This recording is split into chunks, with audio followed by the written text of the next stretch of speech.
Bismillahirrahmanirrahim. Assalamualaikum warahmatullahi wabarakatuh. Selamat pagi anak-anak.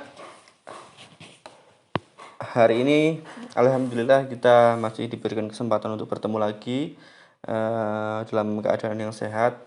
Apabila ada yang sakit, semoga segera diangkat penyakitnya, semoga segera disembuhkan penyakitnya. Yang sedang lesu, yang sedang lemas, minum susu terutama, jangan lupa agar otak kita bisa bergerak sesuai dengan apa yang kita mau, sesuai dengan apa yang kita inginkan, dan semoga bisa mendapatkan ilmu yang baik dan bermanfaat, dan semoga bisa menangkap apa yang saya sampaikan pada pagi hari ini. Saya mungkin akan nge-recap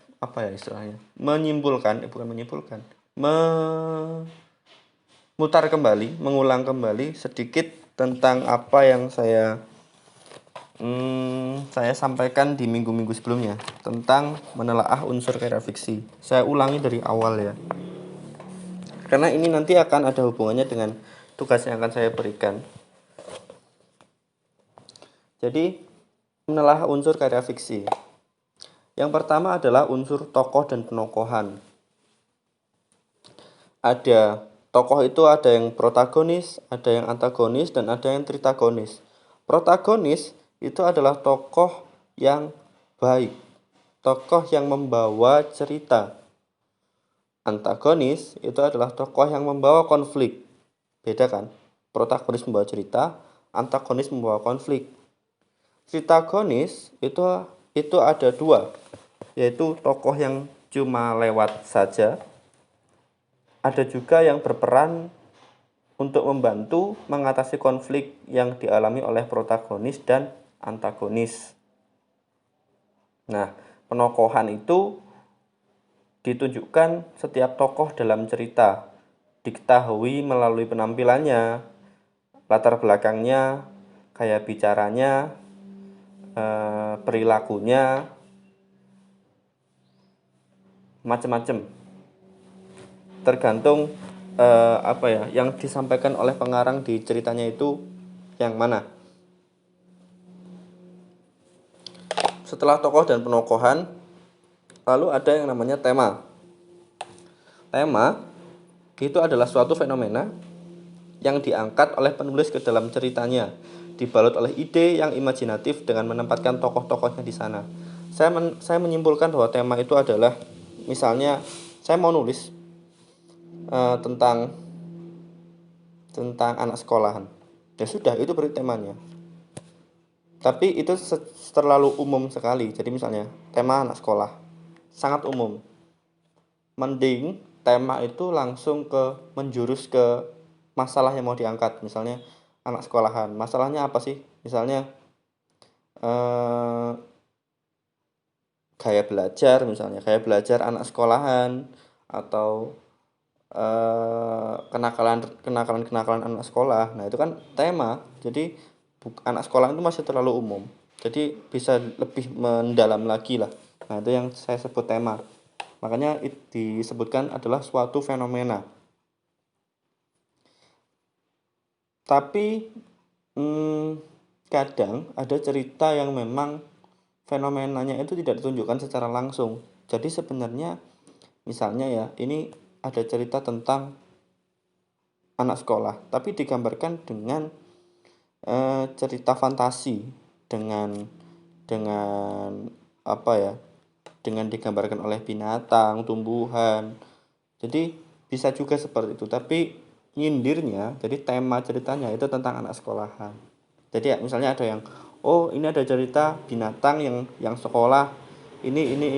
Nah, itu kan sebenarnya juga anak sekolah juga, tapi digambarkan dengan cara membuat tokohnya itu binatang. Bisa juga seperti itu.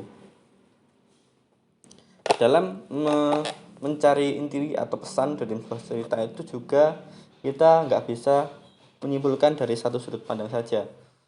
Jadi makanya saya bilang, kalau ceritanya tentang binatang, bukan berarti binatang beneran, bukan begitu ya. Tapi intinya adalah apa yang mau disampaikan dari pesan itu. Nah, itu yang harus kita lihat. Makanya sudut pandang kita harus lebar ketika kita membaca cerita. Kita nggak bisa cuma menurut saya ini, menurut saya ini. Cobalah kamu cari menurut orang lain seperti apa. Setelah itu kamu bisa memahami. Oh iya ya, cerita ini ternyata seperti ini, bukan seperti yang saya simpulkan pertama kali. Lalu ada bahasa yang digunakan. Saya sebenarnya tidak ada teori tentang bahasa dalam fiksi itu ada yang ringan. Dari pengalaman saya membaca, ada 3 bahasa yang saya temukan. Jadi yang pertama itu adalah bahasa yang ringan, bahasa yang sedang, dan bahasa yang sulit.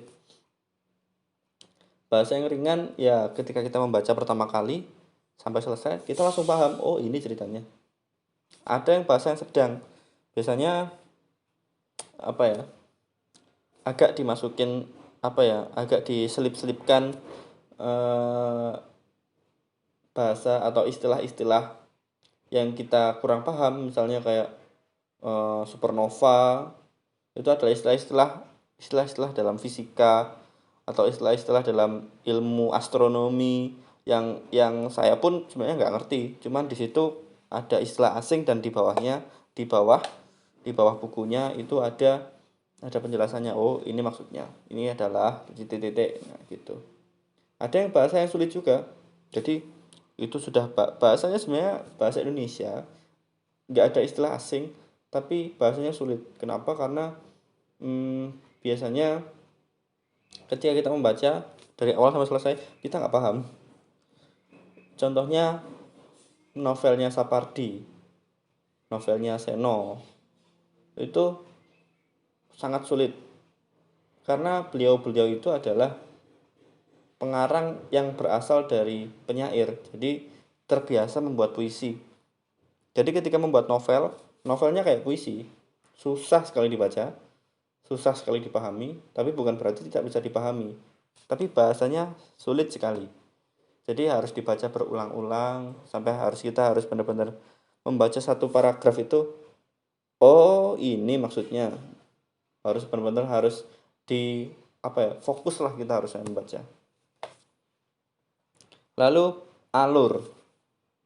Alur ada 3, yaitu alur maju, alur mundur, dan campuran. Alur maju ya maju saja cerita dari awal, dari pagi sampai malam, sudah. Misalnya seperti itu ya. Ibaratnya seperti dari pagi sampai malam. Kalau alur mundur, ceritanya di malam hari itu saya demam. Setelah itu ceritanya balik ke pagi sebelumnya. Pagi itu saya gini, saya makan ini, saya dengan ini. Jadi alurnya mundur sampai akhirnya kembali ke malam lagi.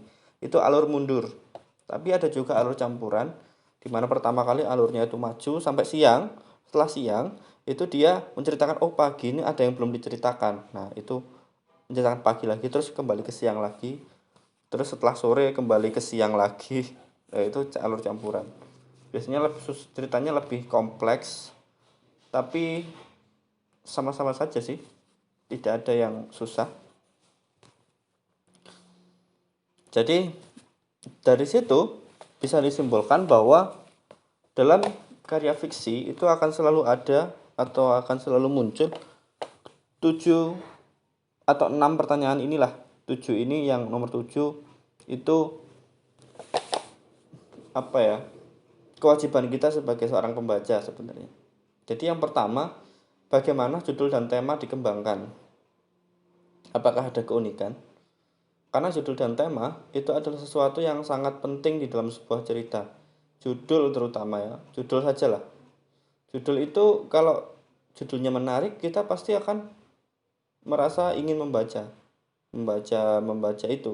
Tapi kalau judulnya saja sudah tidak menarik, jadi kita kayak malas-malasan baca. Semakin unik judul biasanya akan semakin menarik perhatian.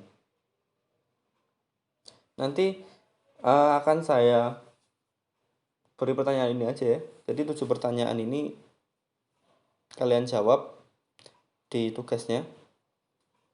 Yang kedua, bagaimana pengarang mengembangkan latar cerita. Latarnya, tadi belum saya jelaskan latar ya. Jadi latar itu adalah tempat terjadinya peristiwa. Latar itu ada latar tempat, ada latar waktu, ada latar suasana. Latar tempat ya tempat, ya di pasar, ya di sekolah, di hutan, itu tempat kan. Terus latar waktu itu adalah itu misalnya ada jam ini atau pagi hari, siang hari. Kalau suasana misalnya latar suasana itu misalnya malam hari ini hatiku sedang kacau, itu kan latar suasana, berarti suasananya sedang sedih. Nah, tapi tidak dikembangkan dengan latar saya sedang sedih, biasanya tidak seperti itu, tapi dengan malam ini hatiku sedang kacau. Malam ini itu latar waktu, hatiku sedang kacau itu latar suasana. Seperti itu contohnya. Terus bagaimana pengarang mengembangkan tokoh dan penokohan?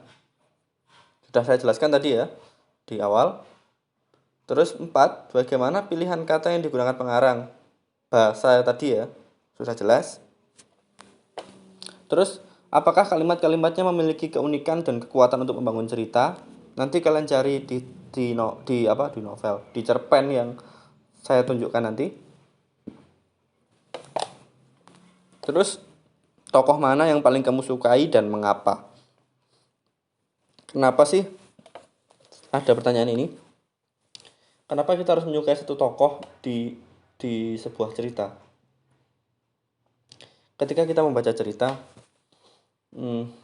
tokoh yang kita suka itu bisa jadi adalah cerminan diri kita, bisa jadi ya. Jadi ketika melihat dia, oh ini saya banget, gue banget gitu kan.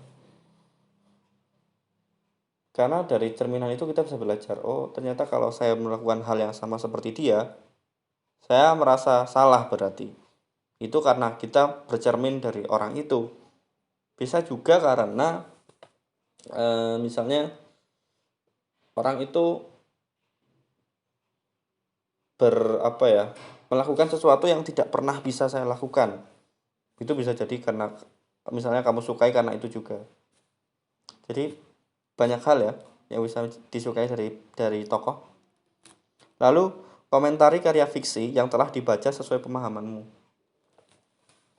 Komentarnya bisa seperti ini. Misalnya,